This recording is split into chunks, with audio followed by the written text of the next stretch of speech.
Ladies and gentlemen, I am super excited to welcome you back to the Chess World Cup here in 2023. It is the round of 16 beginning today in the open section, and it is the quarterfinal beginning on the women's section. Magnus Carlsen today was in vintage form.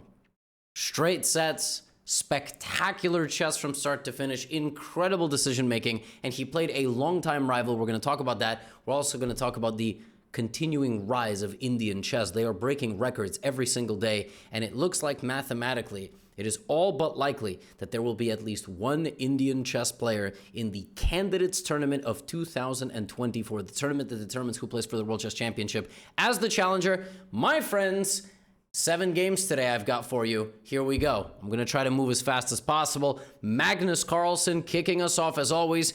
Plays pawn to d4 against Vasil Ivanchuk. Ivanchuk over 50 years of age and also almost didn't play in this tournament because he is from Ukraine, and right now they're trying to keep as many people around as possible for obvious and unfortunate reasons. But the players, including Magnus Carlsen, submitted a petition to get Ivanchuk to come play, and he does come play, and they have a rivalry, a historic rivalry with Magnus. This game begins with a strange move order. Knight f3 on the second move, e6 from Ivanchuk is the move chosen, and Magnus plays a Catalan. The Catalan is one of the most complex, deep, fascinating positional openings that exist, and it is Magnus Carlsen's secret weapon. His win rate with it is absolutely ridiculous. Essentially, White is happy to give up this pawn to get activity with this bishop. We'll put the knight in the center, and let's go from there. Ivanchuk gives a check on b4. All right, he plays bishop to b4 check. This is one of the trendy lines, inducing White to block and then going back to e7. Now, you may ask, why doesn't Black just go there? They can, but the way you play it is you induce the fact that White has made this move and now probably has to move the bishop again so that it is not in the way of everything. Magnus plays bishop g2, and now Ivanchuk plays c6. He doesn't castle, he plays the move pawn to c6, and Magnus plays queen c2. Okay, and the idea of queen to c2 is to guard this pawn preemptively and delay castling for a moment. So, knight bd7, Ivanchuk also not castling. We have a little dance here. Now Magnus does in fact move the bishop. This knight could go here or here. Both sides not castling. It's a standoff, and Ivanchuk finally decides to castle, and Magnus Carlsen does not castle. Plays the move h4. It seems like basically in every position nowadays you could play the move h4. H4 is a multifaceted move. First of all, you are trying to potentially create an attack on Black. Second of all, you're just taking a bit of space. Your knight could always reroute. You can always fight behind the pawn. And also, h5 is a massive overstep by Black because it gives the g5 square to White, which is very important as you try to launch this attack. So, h4, now Ivanchuk takes on c4. You'll notice Ivanchuk is actually playing quite quickly. He is not thinking much. He goes here, and he plants his knight in the center of the board, hitting Magnus's bishop. And Magnus already thinking quite a lot. And Ivanchuk not afraid of Magnus's pawn to h4. Magnus plays bishop to g5. Spends 18 minutes on that move. Magnus could have also brought the bishop again back to d2, but that's just terrible. And you really don't want to do this. I mean, there's no need to damage the structure like this. So Magnus plays bishop g5, and now Ivanchuk says, all right, you want to take my bishop? Take my bishop. Go ahead. h6. Ivanchuk still isn't thinking. Every move is coming instantly. He's got a 27-minute lead. Magnus takes, and now plays this move e4. Now Ivanchuk can go there to attack the knight, the queen. He could go there to attack the center. He could go there, which is ugly, but maybe... And Ivanchuk thinks, no, he doesn't. He doesn't think. Ivanchuk, once again, his 13th move now, he hasn't thought. He hasn't spent any time at all. And Black's entire idea here is going to be to create counterplay with the move e5. So Magnus plays queen c3. Ivanchuk plays e5. Finally, 10 minutes of thought. That was the idea. And the point is essentially as follows. If White takes on e5, knight a4 comes, and it's not easy to keep this pawn protected. You play queen to d4, I go here. You try to remove one of my knights, let's say b3, rook d8. Knight d3 check. You're going to lose. So e5 is a very dangerous move. And for that reason, Magnus castles. And you'll notice another 10 minutes have disappeared off the clock of Magnus. But he's still fine, and the position is balanced. E takes d4. Queen takes d4. And now Ivanchuk plays knight c5, attacking this pawn. And this is the final piece of the puzzle. If Magnus plays a move like rook e1, black will play rook to d8, queen will go here, bishop will come to g4, black will double on the d file, black will be better, black just has an advantage, black has more development and a target. So knight c5, and what is Magnus going to do now? Well, he's going to play a brilliant move. Magnus plays rook c1. He barely even thought about that move. Knight c5, rook c1. And at this moment, everything changed. The knight is hanging, but the pawn was hanging. But the point is, if you take, I will now go here. I've induced you into taking my pawn. Magnus said, oh, you want my pawn so bad? So take it. Then you have to play defense. Then I will play offense. Then you will maybe counterattack the queen. I'm going to play queen e3. I'm going to apply pressure. Let's say you like develop bishop d7. I can take. I can also play knight d2. I can wait. I can wait. And when I'm ready, that's when I'll take. And then I'm going to have a 3-on-2. And I'm going to maybe go here and there, right? And there. And then my bishop and my queen are going to put diagonal pressure. And that is the kind of Catalan pressure, right? So rook c1 played, Ivanchuk thinks for a bit, plays knight a6, spends 14 minutes and retreats. And now for the first time in this game, Ivanchuk is down on time. And he just retreated. Ivanchuk had his moment. Confident chess, up 30 minutes, threatening Magnus. Magnus said, so do it then. Oh, you want to fight? Oh, you want to fight? Let's go. Well, let's fight. What you gonna do? And Ivanchuk said, you know what? You're right. Magnus said, okay, great. I'm gonna develop my knight. Ivanchuk developed his bishop. Position is still equal. But now bishop f1. Ivanchuk plays rook d8. Magnus plays queen e3. And now Magnus has done as much as he can with this rectangle. Now it's time to utilize the two things that have not yet been utilized. a4. Very interesting move. Ivanchuk anticipating a5, and he can't play it himself because he hangs the knight, plays knight c8. A little bit passive. Magnus takes a little bit more space. Suddenly, time is ticking. Magnus is making maximum improvements. This is typical Magnus chess. Now, a6 is possible. Maybe knight d6, knight b5 to take this. Ivanchuk thinks and takes on f3. Decides, I want to give this up to relinquish some of the pressure, and then I'm going to play a6 and create a blockade. Bishop takes knight. Magnus takes. Ivanchuk plays a6. So now Magnus can't make any pawn progress, and Ivanchuk is going to go knight d6, knight b5. Now Magnus realizes something. Rook a4. Rook a4 is a fascinating move. The idea of rook to a4 is that there was no other way to activate that rook. You didn't really want to sidestep this way. So we play rook a4 to team up with any of the pieces or on the open file as we please. And this is possible. So the rook can come help and attack. For instance, something like rook to g4.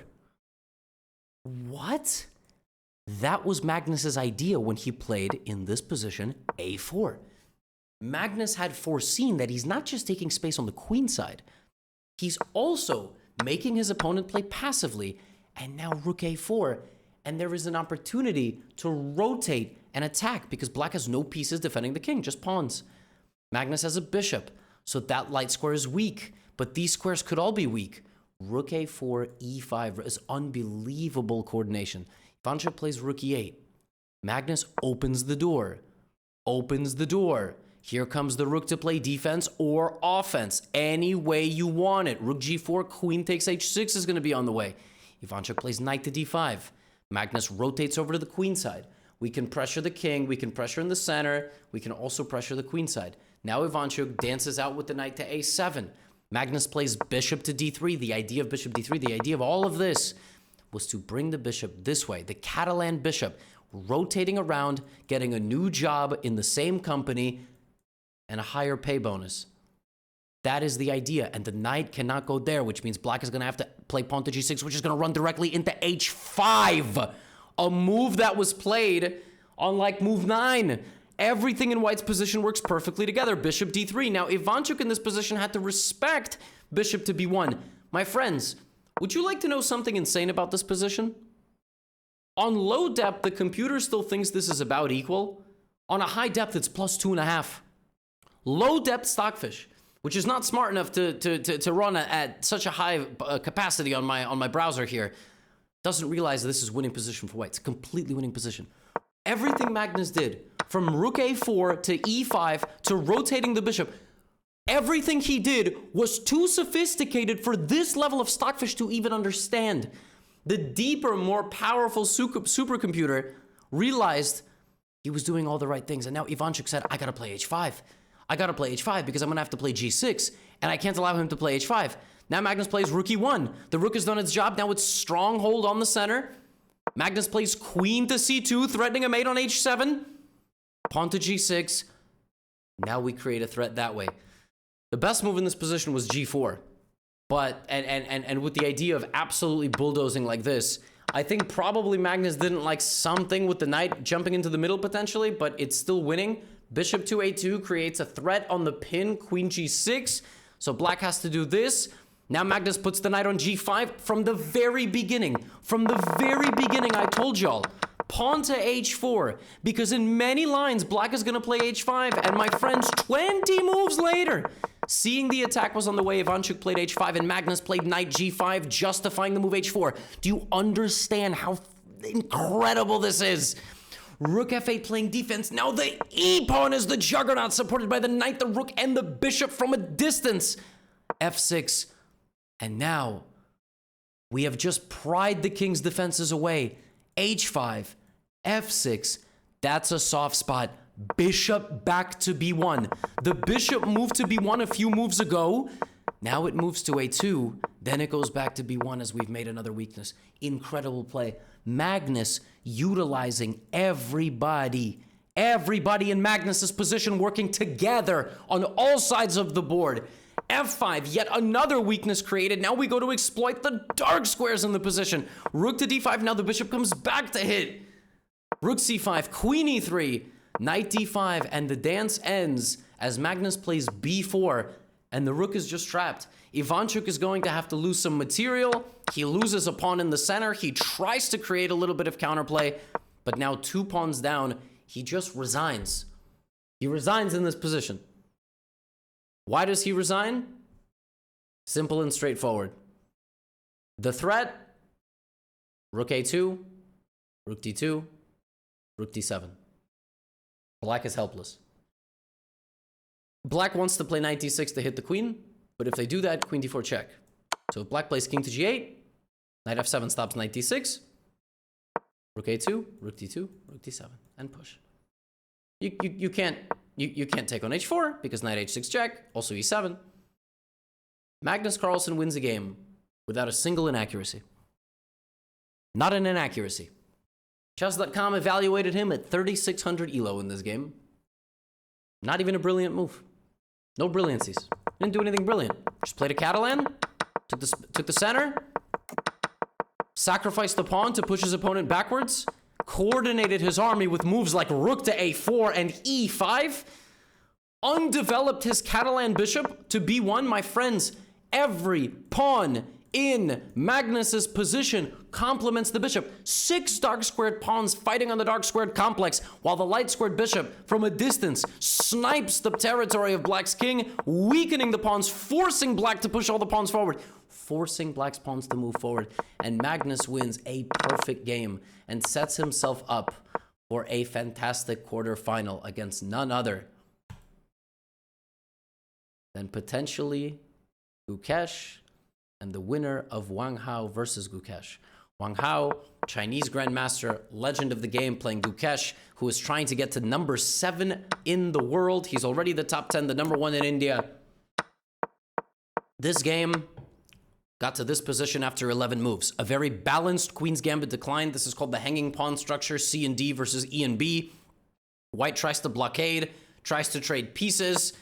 And Black is going to try to create dynamic play, giving up the bishop for the knight to give a weakness. Centralizing the knight, playing C5. Wang Hao strikes back. Queen to A3. Take. We have a queen trade. Very complex middle game, but it's Wang Hao who's calling the shots. Now we move to a more drawish position. E4, C4. Nobody can probably win this game. But the pawn marches to C3, and Gukesh is knocking on the door. And a couple moves later, he's really knocking. F5!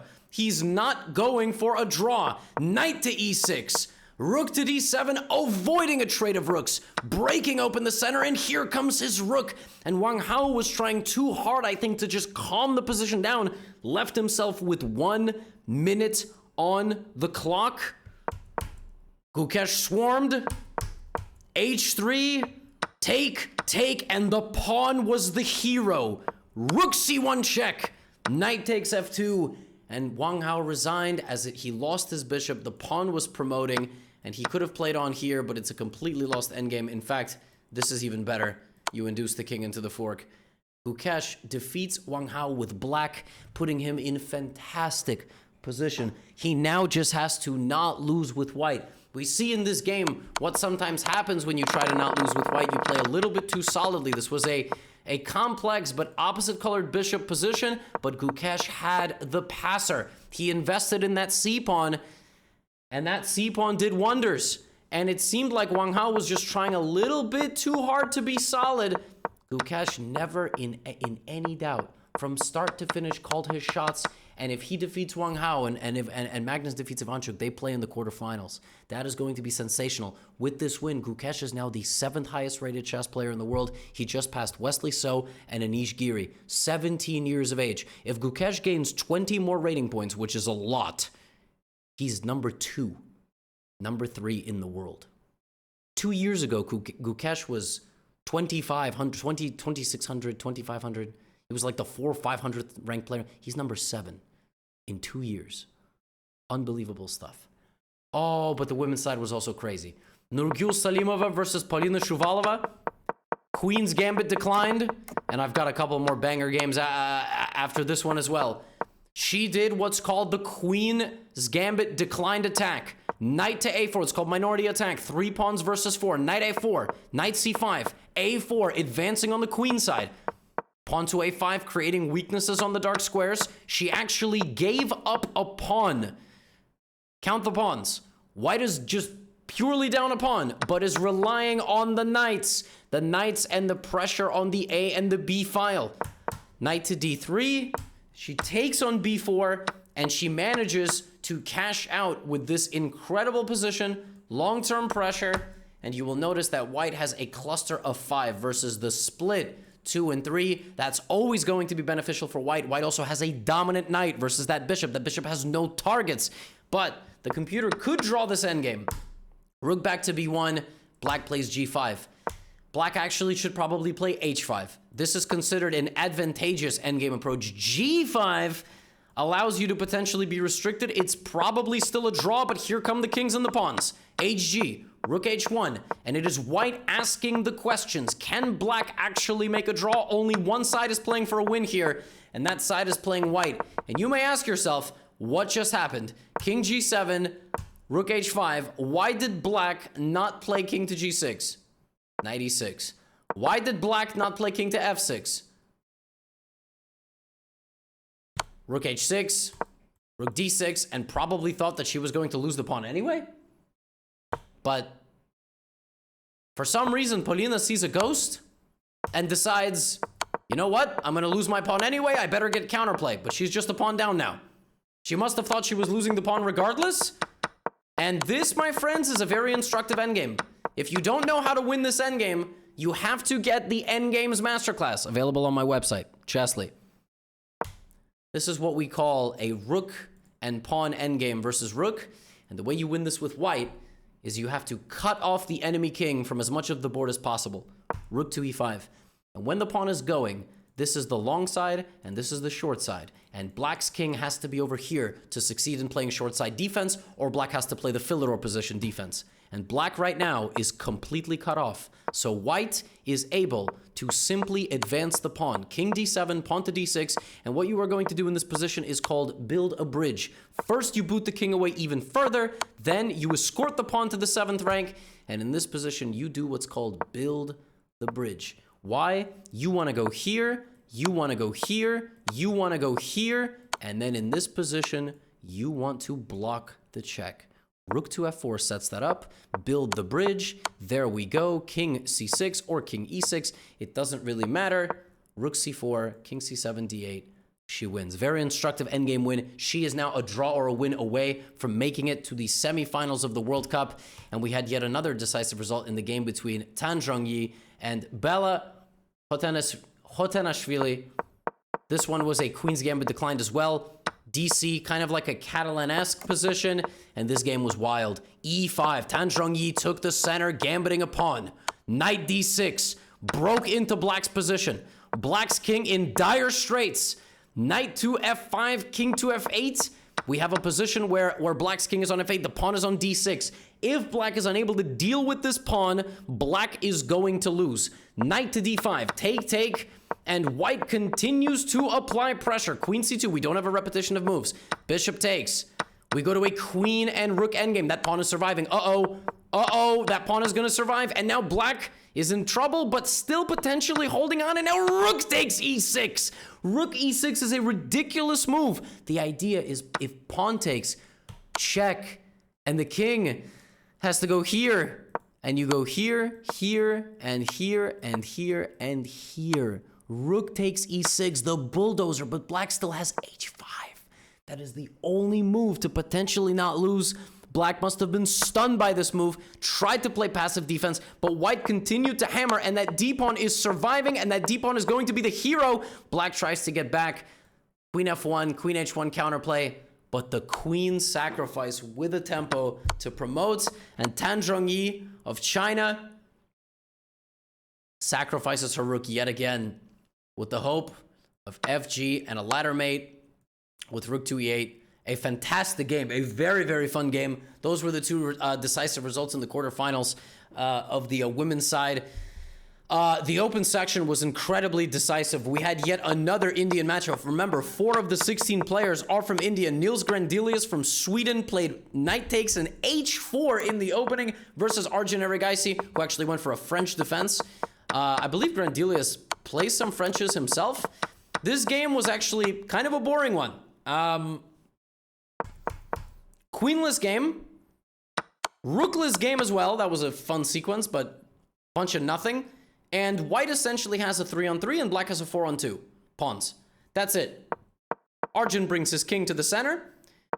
And Grandelius plays bishop d3. Arjun plays b6. Now we have g3, knight c4. And a couple moves later, they trade a couple of pawns. Now, Arjun has actually outmaneuvered Grandelius already. This trade, stripping this down from 4-on-3 to a 3-on-2, benefits black because black has a passed pawn.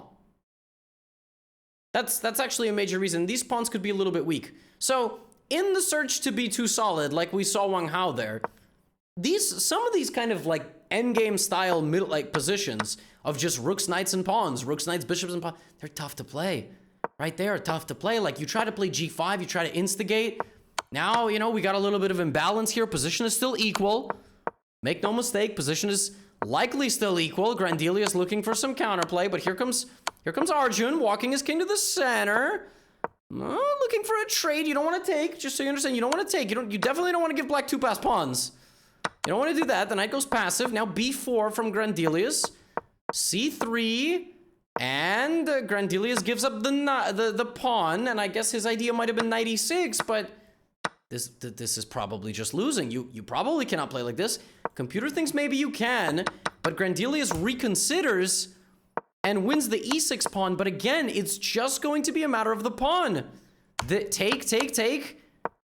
And the knight, the knight is not going, and Erigaisi, rook and king versus king and knight is a draw, but now when there's one more pawn on the board, you see the eval plummet off a cliff. It's because black is just winning. The knight is trapped. Rook to g7. And black traps the knight on the edge of the board. And Arjun Erigaisi wins with black. Just like Gukesh won with black. So now tomorrow they have white in a situation where they don't even have to win. This is a massive result for both of them. 2 more games for you. Lenier Dominguez Perez versus Alexi Sarana. This was a Sicilian defense. It was a 4-knight Sicilian where Sarana gave up the dark squared bishop early, created an isolated pawn position to play actively, but from the early opening, we got to this position where white has 2 bishops versus bishop knight and potential pressure on the queen side and a very strong queen, and things went wrong very quickly for Sarana, who in this position lashed out with this move b5. b5, removing the pawn from being a weakness and potentially doing something over here. But Lenier played queen e5. And this engine doesn't even realize that this is completely lost for black. Very tough to make a move here. h5 is on the way. Various attacks on black's position are on the way. Rook e3, rook d1.